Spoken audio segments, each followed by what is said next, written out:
Bonjour, mesdames et messieurs, bienvenue à Perspective. Dimanche passé, lors de l'Angélus, le pape François a expliqué comment attendre concrètement la venue du Seigneur.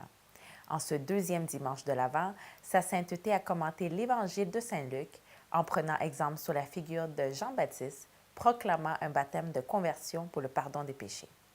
Il ajoute que son témoignage de vie a réussi à réveiller les attentes et les espérances du Messie. Le pape François nous invite à combler les vides de notre vie, produits par la froideur et l'indifférence. Écoutons un extrait. Pour préparer le chemin au Seigneur qui vient, il est nécessaire de prendre en compte les exigences de conversion auxquelles nous invite Jean-Baptiste. Quelles sont-elles, ces exigences de conversion? D'abord, nous sommes appelés à combler les vides produits par la froideur et l'indifférence en nous ouvrant aux autres avec des sentiments qui étaient ceux de Jésus, c'est-à-dire la cordialité, l'attention fraternelle, celle qui prend soin des nécessités de son prochain.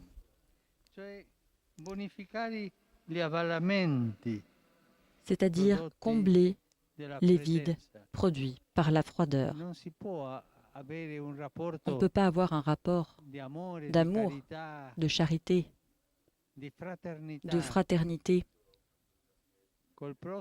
avec le prochain s'il y a des trous, des vides. Samedi passé, l'Église célébrait l'Immaculée Conception. Pour l'occasion, le pape François s'est rendu au centre historique de Rome pour la traditionnelle prière devant la colonne de l'Immaculée Conception sur la place d'Espagne.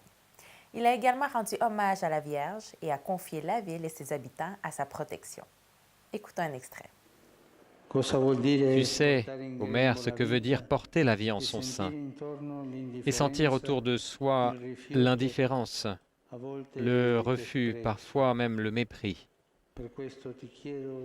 Pour cela, je te demande d'être proche des familles qui aujourd'hui à Rome, en Italie, dans le monde entier, vivent des situations similaires, pour qu'elles ne soient pas abandonnées à elles-mêmes, mais protégées dans leurs droits, des droits humains qui viennent avant toute considération légitime.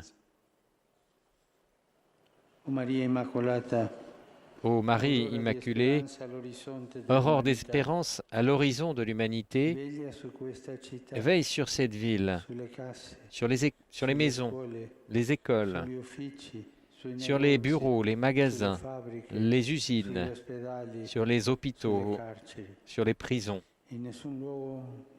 Qu'en aucun lieu ne manque ce que Rome a de plus précieux et qu'elle conserve pour le monde entier le testament de Jésus.